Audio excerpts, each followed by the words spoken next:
Bueno, pues en TeamLabs nos gusta mucho poner la mirada en los practitioners, en las personas que lo están haciendo. Ellos dos están haciendo que dos proyectos, tanto Diario.es como 20 Minutos, sean líderes en sus categorías. En los últimos años han transitado todos estos cambios tremendos que ha sufrido la sociedad, ¿no?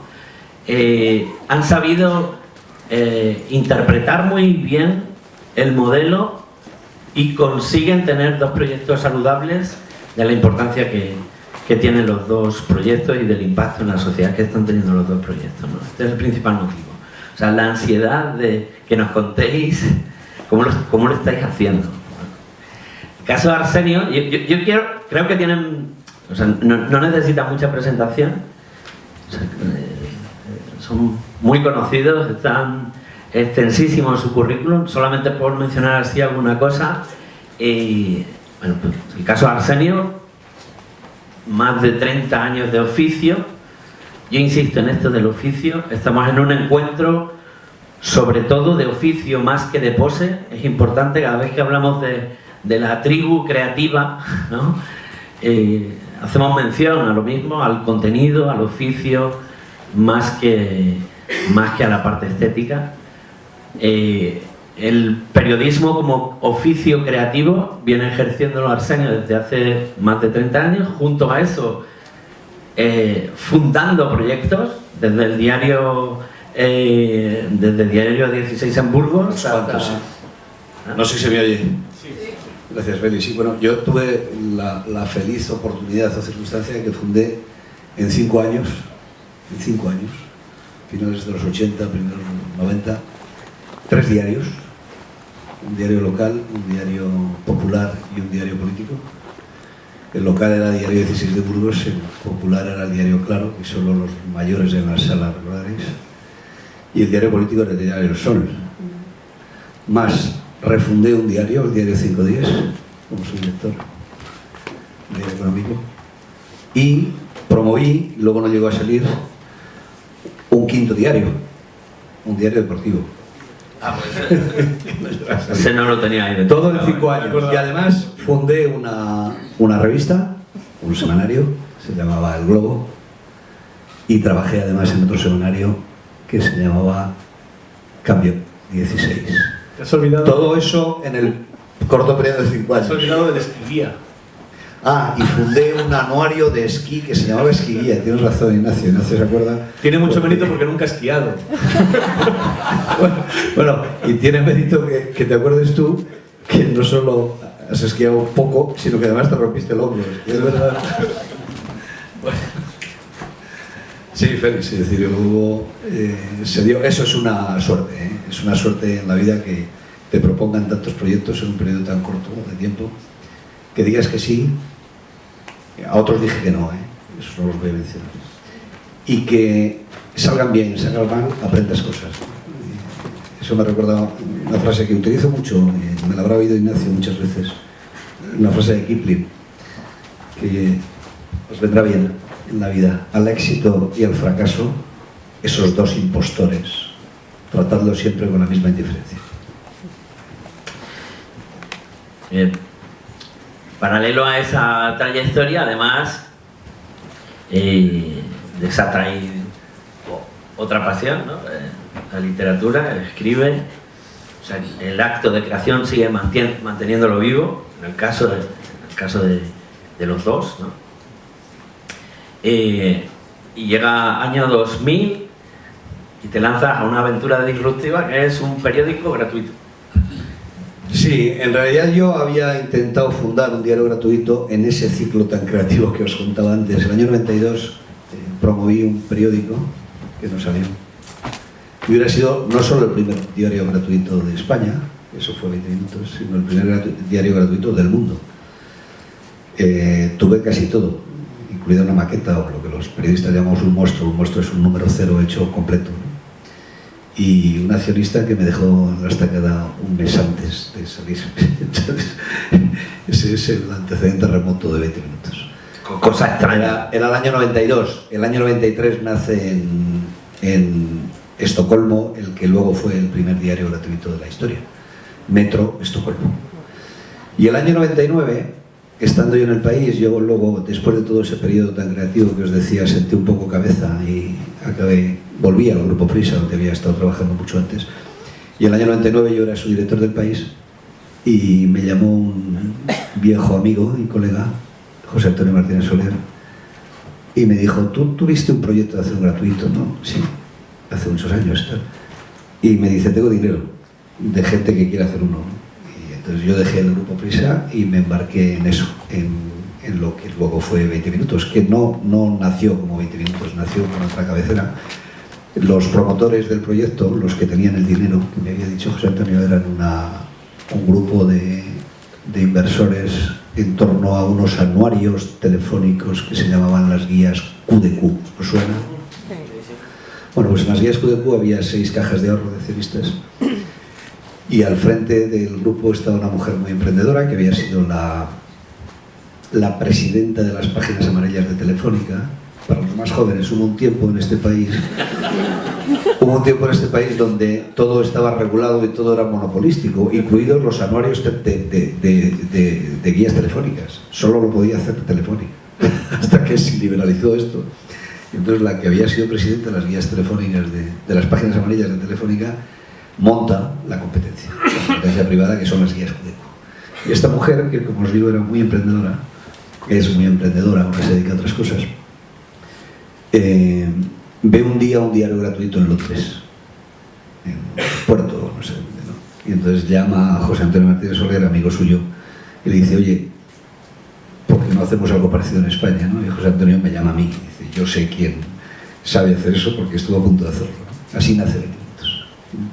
Nació con otro nombre, lanzamos el periódico, fue el primer diario gratuito, digo aquí, con el nombre de Madrid y Más, 3 de febrero del año 2000. Y ese mismo año, el año 2000, en noviembre, lanzamos Barcelona y Más, es decir, la edición de Barcelona. Y ese mismo año también, en diciembre, nuestras queridas cajas de ahorro que tenían el dinero nos comunicaron que vendían las guías QDQ y se las vendieron a France Telecom, a Wanadoo. O sea, nos dejaron y nos dijeron: bueno, nosotros estamos aquí en realidad por las guías telefónicas. Eso del periódico que nos habéis hecho nos interesamos bien poco. Tanto José Antonio como yo éramos accionistas del proyecto, pero los grandes eran las guías, ¿no? Y entonces nos comunicaron que querían salir y que lo pusiéramos a la venta y que hiciéramos lo que había que hacer, ¿no? ¿Qué hicimos? Buscamos a Morgan Stanley, hicimos un cuaderno de venta, lo paseó por media Europa.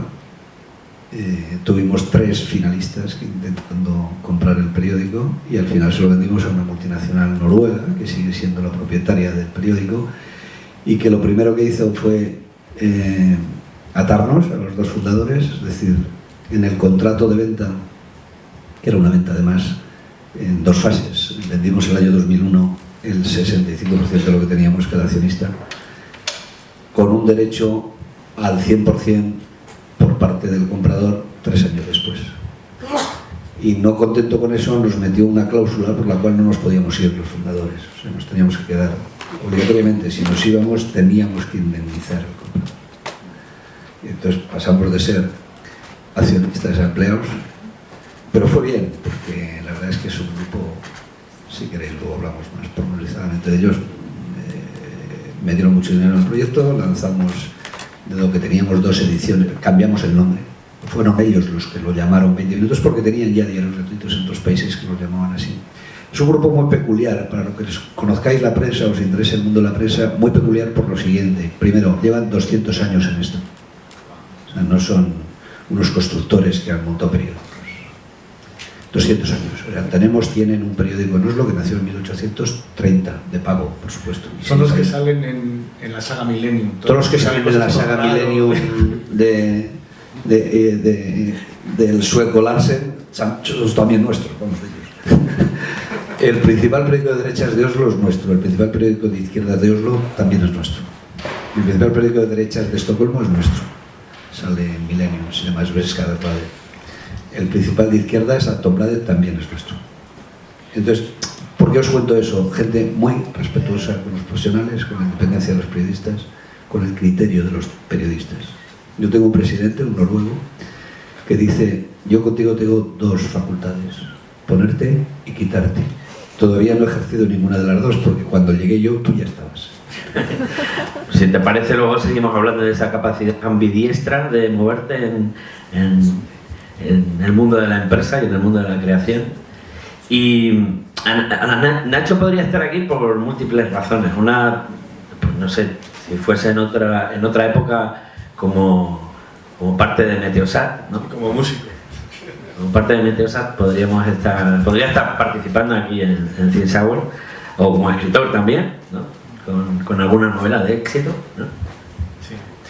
Sí, yo he dado bastantes vueltas. A mí me conocéis probablemente por la parte del periodismo, pero en mi juventud me dediqué a la música, trabajaba de periodista. Hay rastro de todo esto en YouTube, no me avergüenzo de nada, estoy muy orgulloso de mi legado musical.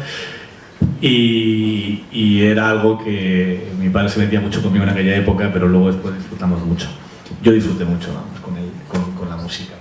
Y ahora, como sabéis, soy periodista, que es lo que ha sido siempre mi vocación. También escribo, hago ensayos, algunos con mi padre a medias sobre Castilla, que es otra cosa que nos gusta mucho, la historia medieval castellana. Hago también ensayo político, hago novela negra. En Italia, este es medio italiano, porque aparte del premio italiano de periodismo, acabo de sacar traducida la novela que saqué 31 noches al italiano, y me han nombrado finalista de otro premio de novela en Italia, con la mala suerte de que caen el mismo día, los dos premios. O sea, que te den los premios en Italia el mismo día ya es mala leche. No me dan tantos premios tampoco. Y como periodista ahora, además, soy no solo el director del diario.es, sino su consejero delegado. No hago más que firmar poderes notariales, contratos laborales y todo ese tipo de cosas, porque soy el máximo responsable empresarial. Soy también el principal accionista del diario.es. Aparece esta irrupción tecnológica que os lleva a un espacio distinto de funcionamiento.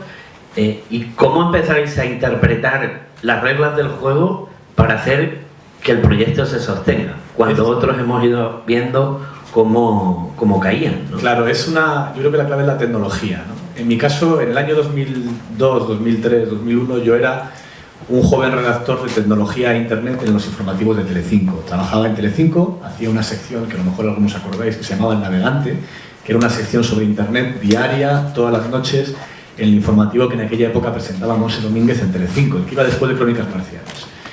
Y ahí hacía todos los días, de lunes a viernes, una pequeña noticia, una sección de 1 minuto y medio sobre internet, ¿no? Y claro, yo estaba muy pendiente de todo el mundo digital, de internet, de las nuevas tecnologías, de los primeros blogs que empezaron entonces, así que me animé primero a registrar mi apellido, escolar.net, y lo hice para tener un correo electrónico que pudiese dar de viva voz. Mi correo es ignacio@escolar.net, mi nombre @mi apellido.net, y lo preparé así para eso. Y al año siguiente de tener el dominio decidí abrir un blog. Vale, es mejor tenerlo, pero no hace falta, porque existen redes. Las primeras, al principio eran los otros blogs, luego fueron portales como Meneame, después las redes sociales, que permiten que una información o un rincón relevante de internet muy rápidamente salga a la luz y sea visible. Aunque no tengas detrás una campaña de publicidad o un gran medio que te respalde. Eso hoy sigue pasando, eso hace que internet funcione como un enorme filtro de talento. Cuando encuentra algo interesante, por lo que sea, me parece alucinante, por ejemplo, el fenómeno de los youtubers, esa capacidad que tiene para generar audiencias superiores a las cadenas de televisión. Hay muchos youtubers que tienen más audiencia que la 2, que es bastante alucinante, ¿no? Y eso es porque existen redes, existen sistemas de comunidad que permiten que eso aflore. En el caso de 20 minutos también la tecnología fue un factor fundamental. Daos cuenta que tiene un diario gratuito, o en qué se diferencia un diario gratuito de uno de pago, solo en una cosa, en cómo se financia. Sí, los diarios de pago tienen dos fuentes de ingresos, la publicidad y la venta de ejemplares. Normalmente es mayor el ingreso por publicidad que por venta de ejemplares. Pero la tecnología permite desde finales del siglo pasado, hacer los periódicos quitándole muchas fases industriales que requerían mucha inversión y capital. Es decir, los periódicos hace 40 años requerían unas inversiones monumentales, de todo. Y de lo que llamamos el pretaller, unas máquinas muy complejas. Las máquinas, las páginas que ibais a leer mañana, se montaban a mano, letra a letra, en las dinotipias. Entonces eso llega una revolución que es en el caso nuestro, la de los maquitos, que es el primer ordenador que te hace páginas enteras en pantalla, sin ningún tipo de plomo, sin ningún tipo de proceso industrial previo. Eso abarata enormemente los costes y eso es lo que permite hacer proyectos de periódicos diarios con todo lo que lleva detrás, porque esa es la fase anterior. Luego tienes que hacer el periódico, pero luego tienes que imprimirlo, distribuirlo, repartirlo, comprar el papel, y eso sigue siendo muy caro. Pero nos quitamos la fase anterior, que también era muy cara, extraordinariamente cara. Entonces, la tecnología permite eso. 20 minutos no nace con esa escasez de recursos que cuenta Ignacio, con la que sí nació el diario.es, ¿no? Pero tampoco éramos un ejército. Los fundadores éramos 20 y tantas personas, nada más. Y hacíamos un diario, Se salía todos los días, y tenía 40 páginas y se parecía a los demás. Solo no se parecían a los demás. Y que ponía debajo de la cabecera el primer diario que no se vende. Y lo decíamos en el doble sentido. La prensa, y sobre todo en España, y sobre todo la prensa de Madrid, es extraordinariamente sesgada. No os imagináis. Estamos en el peor de los niveles del parámetro de tendenciosidad de los periódicos en Madrid. Fundamentalmente en Madrid, yo creo que en otros sitios en España no lo es, y desde luego en Europa no lo es así. Y entonces nosotros nacemos también con esa primera ventaja de lo que nos estaba dando la revolución tecnológica, la tecnología, con un escepticismo enorme alrededor. Yo cuando comuniqué en El País que el Grupo Prisa, que me iba a fundar esto, pues me llamaron de todo, menos guapo, ¿no? De verdad. Ibas a la farola, te decían. Amigos míos y colegas míos del País, yo era su director del País, que les propuse venirse conmigo a fundar esto, me dijeron, pero estás loco. Una cosa es que tú estés loco, pero otra cosa es que estés tan loco que creas que yo estoy tan loco para irme contigo a hacer la farola, ¿no? Literal. Y el máximo responsable entonces y hoy del Grupo Prisa me mandó una carta muy cariñosa, poco menos, muy paternal, donde poco menos que me insultaba, ¿no? Porque tuviera tenido esa peregrina idea de hacer un diario gratuito. De hecho, nuestra propia campaña hace 15 años de lanzamiento del Viejo Madrid y Más, el eslogan era "Nadie da un duro por nosotros", pero nos reíamos de nosotros mismos, o sea, no solo porque era gratuito, sino porque realmente todo el sector decía, esto va a durar 3 meses como mucho. Es verdad que tenían motivos para decirlo, porque algunos de los proyectos que os he contado antes duraron eso. El Claro duró 4 meses. Pero sí, la tecnología ha sido un factor clave, tanto en el nacimiento del diario.es como en el nacimiento de 20 minutos, porque además muy pronto aprendimos nos quitamos viejos corsés de la vieja prensa, porque ya no éramos vieja prensa, éramos otra cosa, y no teníamos miedo al cambio, no teníamos miedo a la integración digital, no teníamos miedo a la evolución que tenía que haber en los medios, porque estaba viendo una enorme evolución de hábitat en el público, ¿no? En los lectores. ¿A qué estamos asistiendo? Estamos asistiendo a un cambio profundo de hábitat para todo. En lo nuestro, sin duda. Yo otros mundos los conozco menos. En el mundo de la comunicación, el periodismo, lo que está pasando es un cambio de hábitat enorme. Y entonces eso te adaptas. Hay una frase de Darwin, la cito mucho, perdonadme los que no la habéis escuchado ya, que dice de Darwin, del origen de las especies. O sea, una frase referida a las especies naturales, que dice cuando un hábitat, hace 150 años, cuando un hábitat cambia profundamente, no sobreviven ni las especies más grandes ni las especies más inteligentes, solo sobreviven aquellas que son capaces de adaptarse al hábitat, al nuevo hábitat. En el caso de la prensa es que el hábitat, os explico los datos muy gráficamente. Ahora mismo todos los periódicos en papel que están intentando adaptarse entre el papel e internet tienen el 80% de sus lectores en internet y el 80% de sus ingresos en el papel. Salvo 20 minutos. 20 minutos no, porque tiene otro modelo de ingresos distintos. Hablo de la prensa de pago de papel. Eso hace, los porcentajes cambian un poquito, 30-70, pero es más o menos así. Ellos tienen sus ingresos en el presente, en el pasado más bien, y sus audiencias en el futuro. Entonces tienen que elegir entre dos opciones que las dos les matan. Una es apostar por internet sabiendo que pierden sus ingresos del presente, o apostar por sus ingresos del presente sabiendo que pierden a su audiencia del futuro. Y en esa situación, evidentemente, es mucho más sencillo empezar de cero, sin ninguna mochila y sin tener que adaptar tu tamaño a un mundo que ya no existe, que reconvertir grandes elefantes a que pasen por el ojo de una aguja, ¿no? Yo creo que lo que va a pasar en el mundo entero es probablemente una mezcla de las dos cosas. Nuevos jugadores, nuevos diarios, como el nuestro, como el Confidencial, o como Huffington Post en Estados Unidos y aquí, o como Politico.com, o como Quartz, capaces de empezar desde cero y ser parte de los nuevos líderes de la prensa, y luego grandes cabeceras de papel capaces de adaptarse y hacer esta reconversión sin morir en el intento. Porque pensad que aquí lo que sucede no es tanto que pues, tu lector se va del papel a internet y siguen siendo los mismos ingresos, no es así. Lo que les pasa a los periódicos de papel es que donde antes facturaban cientos de millones, ahora facturan decenas de millones. Y no están preparados para adaptarse. Hay una frase en el sector que la decimos mucho que es cierta, que en cuanto a la publicidad, estamos sustituyendo euros analógicos por céntimos digitales, es verdad. Entonces hacer esa transición es extraordinariamente difícil, es lo que dice Ignacio.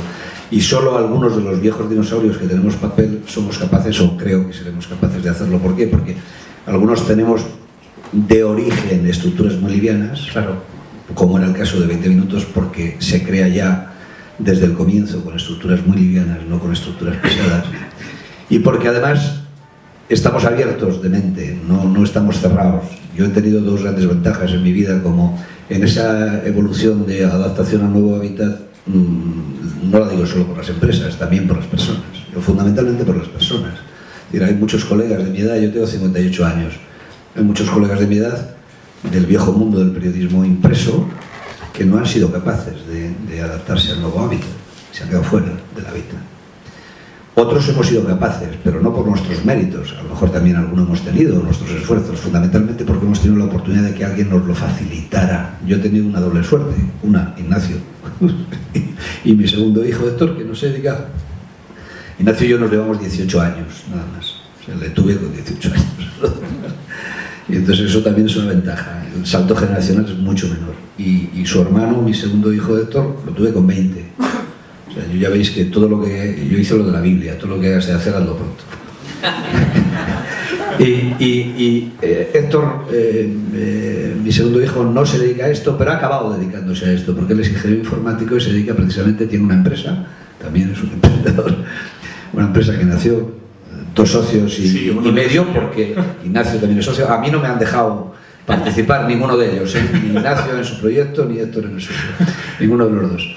Y es también un caso de lo que estamos hablando, ¿no? De la economía creativa y de todo lo demás, porque ellos nacen dos ingenieros informáticos que se juntan, buscan un poco de dinero, entre ellos a Ignacio y a algunos más, y fundan una empresa que tiene, ¿cuántos? 30 ingenieros informáticos que desarrollan, que hacen desarrollos de páginas web, pero muy relevantes, pues Clarín en Buenos Aires o Telecinco aquí o muchísimas. Es una empresa, y eso nace hace relativamente poco conocida por las cosas que estamos haciendo, 5 ya, en 2009, no, 6 años ya, y que hace un CMS, o sea, un sistema de publicación en internet para periódicos digitales, y que estamos trabajando con 30 y tantos periódicos en todo el mundo, pero periódicos pues como Clarín en Argentina, La Prensa en Panamá, en España El Nuevo de Pedro J, Ara.cat, por supuesto el diario.es, todas las páginas web del grupo Telecinco se hacen con este sistema, Gazzetta dello Sport en Italia, Lance en Brasil, no sé.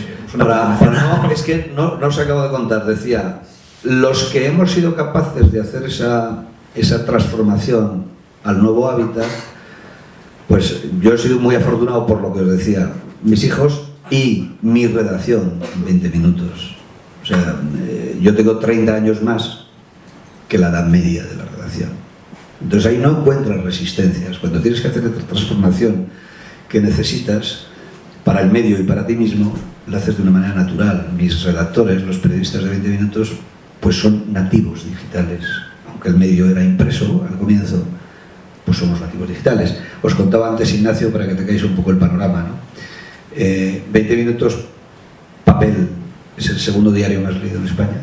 No lo digo yo, lo dice el EGM. O sea, el primero es El País, el segundo nosotros, el tercero El Mundo, el cuarto, ni me acuerdo, a veces. Y 20minutos.es es el cuarto en online, en esa clasificación donde os decía que el diario es el séptimo, octavo. Pero 20minutos.es es el segundo en castellano en el mundo. La mitad de nuestro tráfico está en América. Y no podemos decir que sea por nuestro mérito, nos ha salido sin darnos cuenta. nos hemos enterado de repente, de verdad. Hemos llegado a ser en algún mes el diario en castellano más leído del mundo, más seguido del mundo, por encima del País. Una clasificación donde está pues Clarín de Buenos Aires, que citábamos, Excelsior, Universal de México, están todos. ¿Por qué os cuento eso? Porque esa es otra novedad en lo nuestro, en la prensa. La tecnología ha hecho que se te amplíe terriblemente, enormemente el mercado. Antes el mercado de los periódicos era un mercado geográfico. Pues el de la provincia, los diarios provinciales, el de la región, los regionales, el de España, los nacionales, ¿no? Con Internet no. ¿Cuál es el mercado de Internet? De los que hacemos información y periodismo, el idioma. Ese es el mercado. O sea, de repente saltas de un territorio donde viven 40 millones de personas, 40 y tantas, a un territorio donde hay 500 millones. Vamos a volver un poco a... No nos dejes que al equipo. nos vamos por cualquier lado.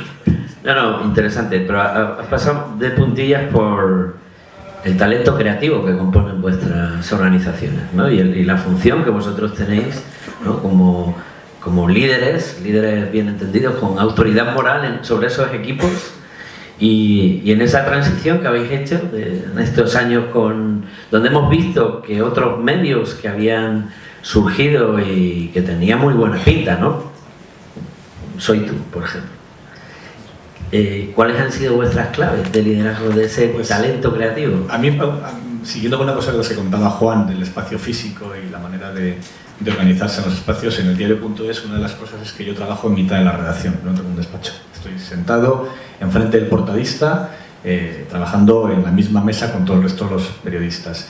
Tampoco tenemos un community manager. Absolutamente toda la redacción está en redes sociales y se ocupa ella personalmente. Una de las frases que más repito es que el trabajo del periodista no termina cuando ha cerrado la noticia, sino que tiene que atender a su comunidad, y que una de las claves del éxito del diario es precisamente esa relación que hemos conseguido con una comunidad de lectores que después se transforman en los socios que tenemos, que sabéis que tenemos un modelo de semipago, donde ya estamos por 11.290 socios, creo que eran esta mañana, que nos apoyan económicamente. Eso es una comunidad que trabajamos en los propios comentarios, en las redes sociales, en otros webs como Meneame, donde también contestamos y donde tenemos muy presente la manera de funcionar con los lectores, ¿no? El caso de Soy Tú, a mí Soy Tú me encantaba, me parecía un producto fantástico y soy muy amigo de Gumersindo y lo hemos hablado alguna vez. Yo creo que lo que falló en Soy Tú es... Nosotros lo hicimos justo al revés. Como había tan poco dinero, mi modelo de negocio... lo que apuntaba... Sí, bueno, mi modelo de negocio cuando arrancamos fue: voy a hacer el mejor diario que pueda pagar, porque así dentro de 5 años haré el mejor diario que me pueda inventar. Y ese era el plazo, era intentar en el arranque hacer un presupuesto de pérdidas cero. Lo logramos. El primer año del diario.es perdimos 8.000 euros, que era más o menos lo que habían costado los ordenadores y las mesas, es decir, no perdimos nada, si hubiésemos hecho el balance contando eso como inmovilizado. El segundo año ganamos 20.000 euros y este año hemos ganado 300.000 euros que hemos reinvertido íntegramente en subir sueldos, contratar a más periodistas, pagar mejor a los colaboradores, abrir nuevas secciones, empezar a hacer coberturas internacionales, a mandar a los periodistas a viajes internacionales. Todo eso lo estamos haciendo para hacer el mejor periódico que queremos que podemos imaginar. ¿Y qué es lo que queremos ser? ¿Qué es lo que queremos ser? Pero en el arranque, cuando empezamos con 12 personas o con 4 en un coworking, nuestro objetivo era sobrevivir, ser capaces de crear una institución periodística, un periódico, una relación de confianza con unos lectores que no dependiese del voluntariado ni de la llegada de dinero desde arriba, que fuese capaz desde el primer momento de generar una estructura de costes e ingresos capaz de sostenerse a sí misma, para así poder ser lo más independientes posibles y poder construir a futuro un proyecto lo más ambicioso posible.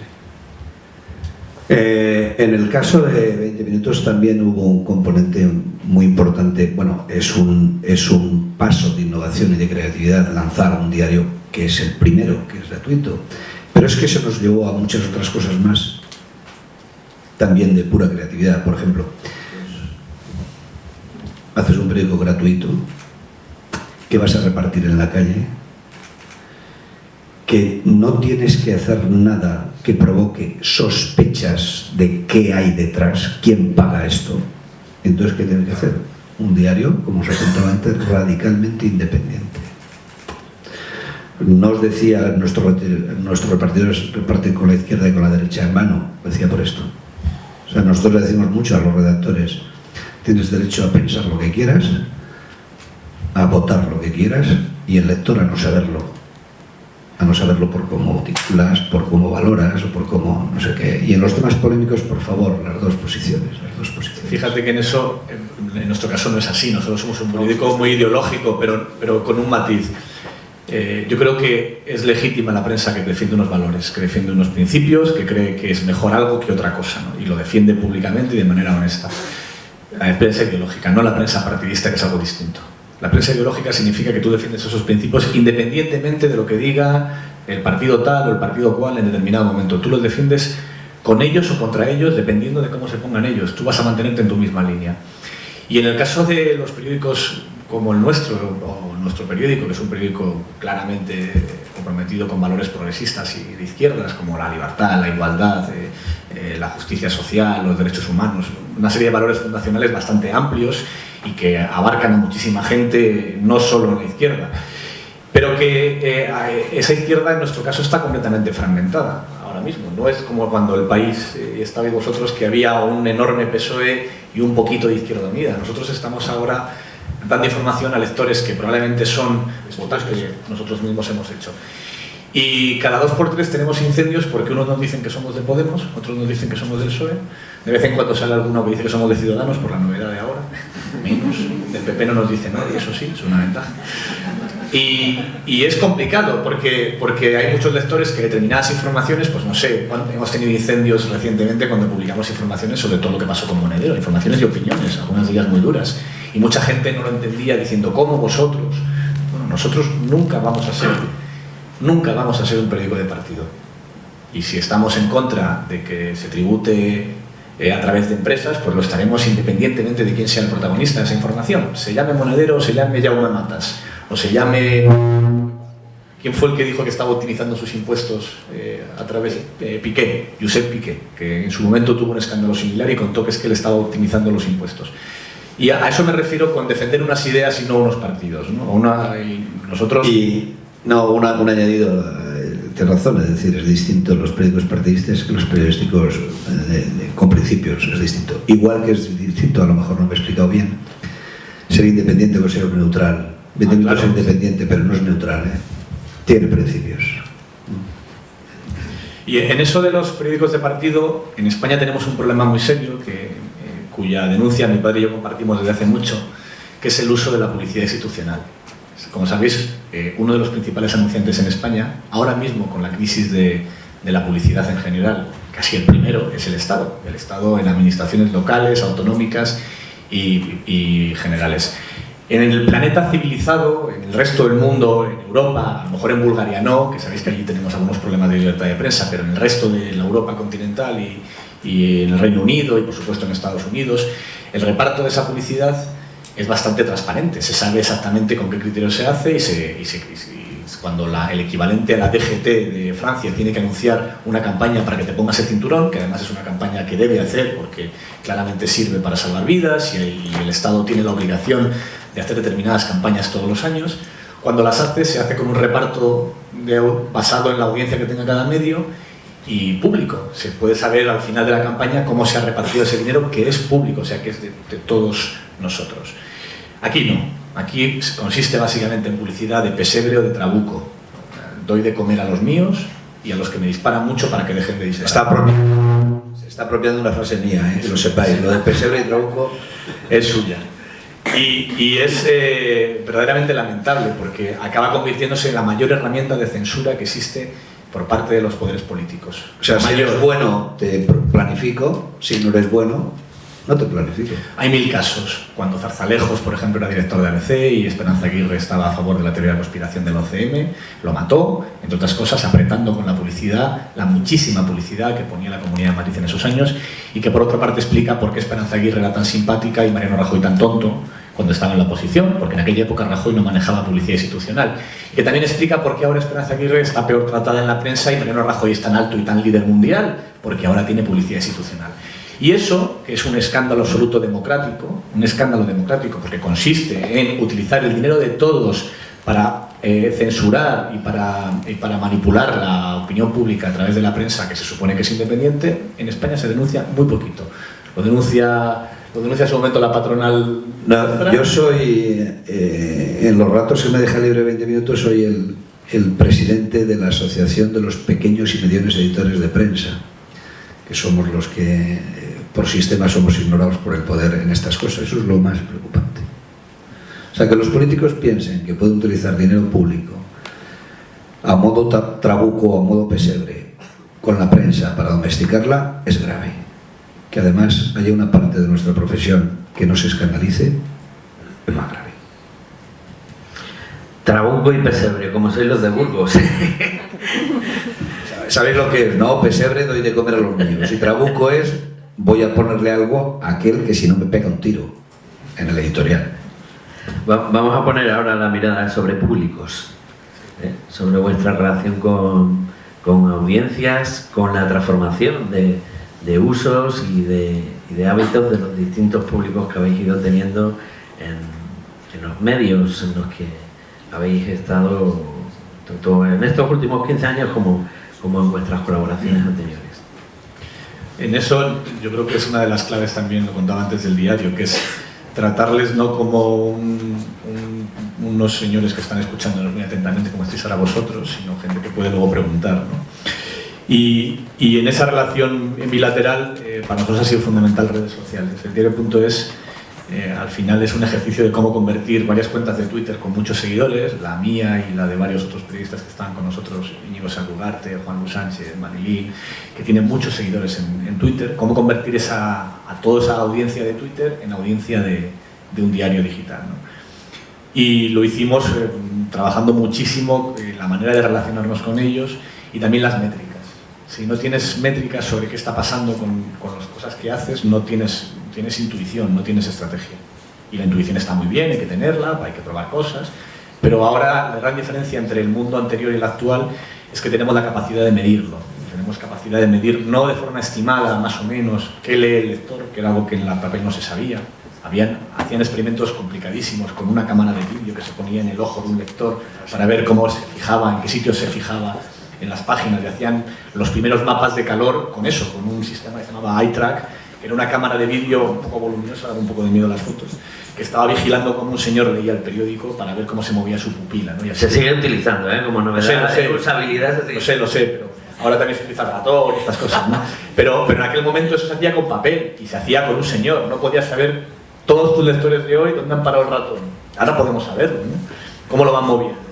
Y tenemos una cantidad de información en la que nosotros trabajamos mucho y que también es una de las claves, yo creo, de que no solo del diario.es, sino de casi todos los periódicos digitales que están haciendo en todo el mundo, que es estudiar a tu audiencia para saber qué quiere, cómo funciona y cómo responde. No para agradarla, porque nosotros otra de las tensiones que tenemos con nuestros lectores, que como os he dicho son muy políticos, muy politizados, es intentar no convertirnos en el espejo de Blancanieves, que es un espejo que todas las mañanas te dice qué guapo eres, pero qué guapo, hay que ver, qué guapo. Es decir, no intentar masajear su ideología, sino llevarle la contraria, aunque a veces se enfaden por ello, ¿no? Tienes que entender tu audiencia, pero no dejarte arrastrar por el gusto mayoritario de tu audiencia. Preguntabas antes por creatividad y preguntas ahora por lectores y por cómo nos relacionamos con los públicos, ¿no? Yo creo que ese es otro de los factores claves, sin ninguna duda, y además unidos. Veréis, en el viejo mundo que os contaba antes de mis anteriores periódicos, había una cosa que eran las cartas al director. La sigue habiendo en todos los periódicos. A la mayoría de los periódicos apenas llegaban cartas. Y hay un viejo chiste que el director salía del despacho a media tarde y decía: a ver, 3 cartas, inmediatamente 3 cartas, que alguien me dé 3 cartas. Y entonces alguien se levantaba y decía: director, ¿a favor o en contra? Bien, en 20 minutos nos encontramos en el original, o sea, desde el primer día teníamos tal tirada que nos llegaban muchas cartas, de verdad. Entonces yo tomé una primera decisión, que era que me las iba a leer yo, todas, y me las leía yo, todas. Y mi secretaria llevaba una estadística de temas, porcentaje del mes de abril de cartas, 22 del transporte público, 15 de los parques infantiles, y decidíamos muchos temas en función de eso. Y de repente decidimos cruzar la vieja tecnología de la carta con la nueva tecnología de Internet y derivados. ¿Cómo lo hicimos? Pues lo hicimos de una manera muy curiosa, pidiéndole expresamente a los lectores opiniones que afectaran a alguien del público o alguna institución pública vía correo electrónico, no carta, y que nos lo mandaran los dos. Os voy a poner un caso.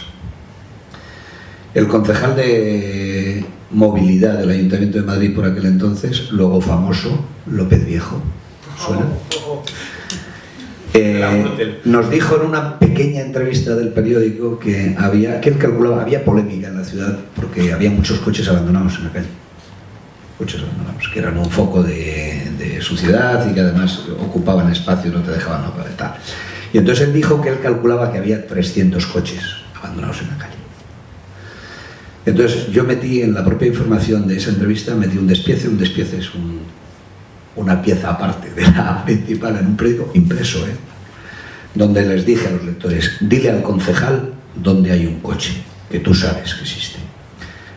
Y di el correo del concejal, lo que fuera, @ayuntamiento, con copia al nuestro. 20 minutos @.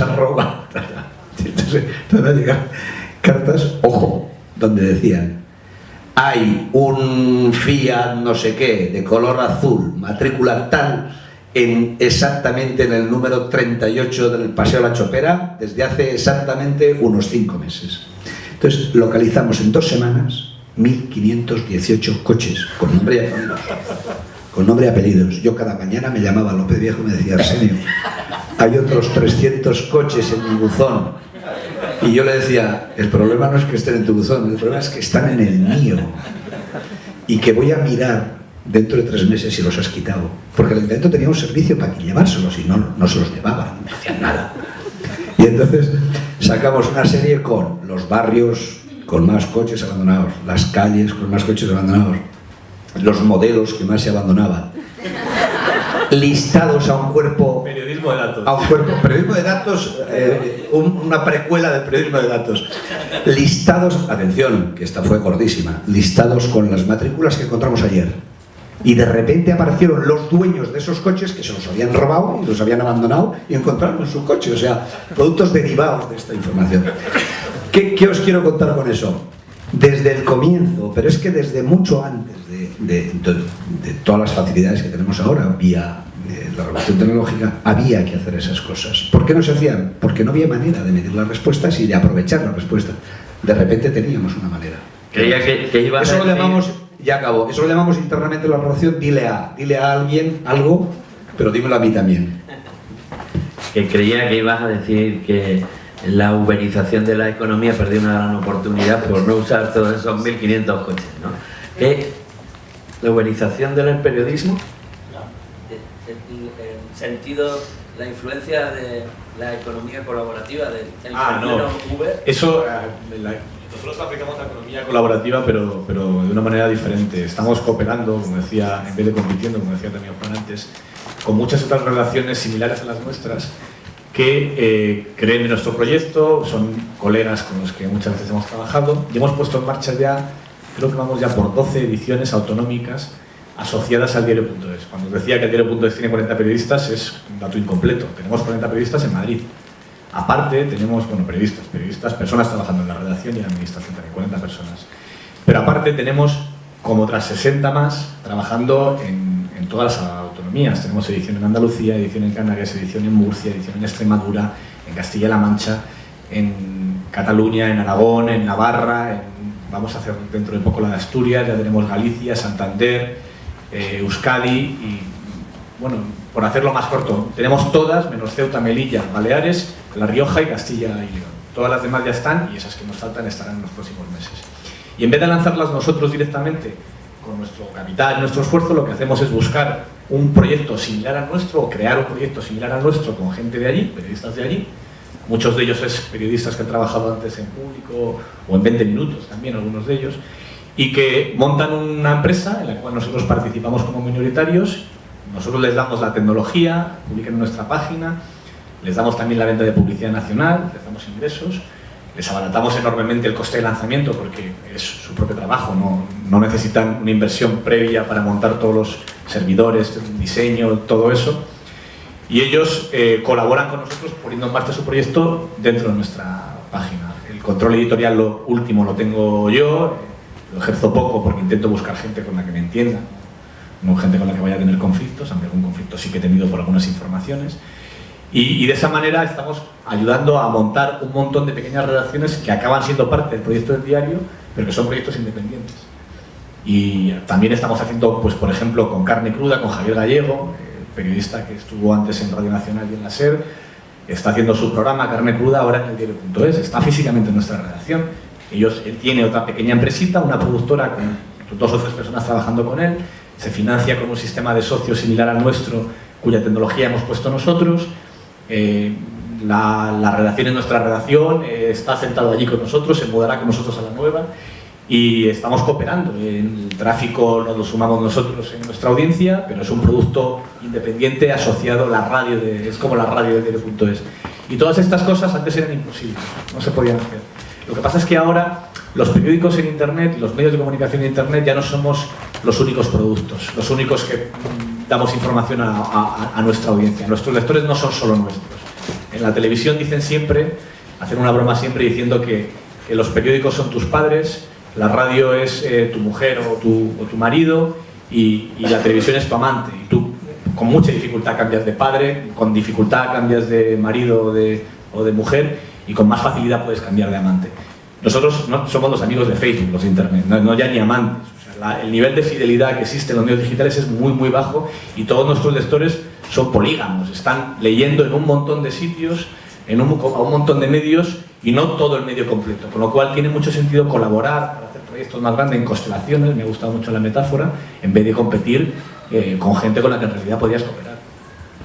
El modelo de 20minutos.es en este caso es un poco más tradicional, pero también tenemos las que ambas partes ganan. Además los medidores cada día son para bien, más permisivos. Veréis en los rankings de Internet, de Comscore, por ejemplo, no ves el país.com o el mundo.es a secas o 20minutos.es, no, ves 20minutos.es sites. Es el tráfico puro de 20 minutos más el de los agregados con los que tienes acuerdos de este tipo.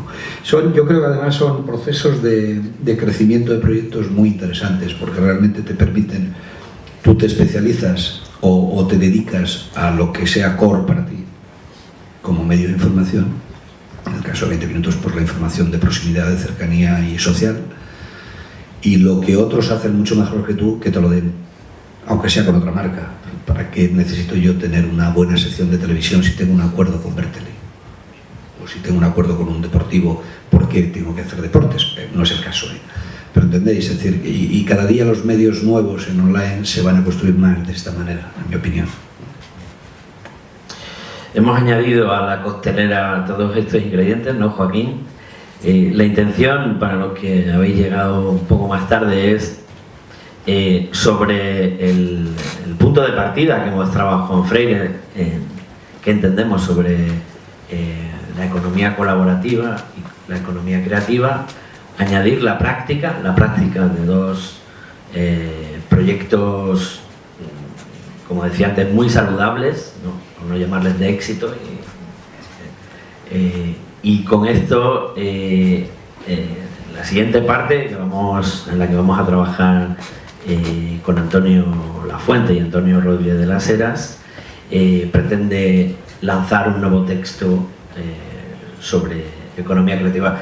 Sé que es muy difícil, os invitamos a que os quedéis si podéis, aunque asumimos que tenéis que seguir con el nivel de actividad que habéis mostrado esta semana. Y muchas gracias. Gracias a vosotros. Gracias.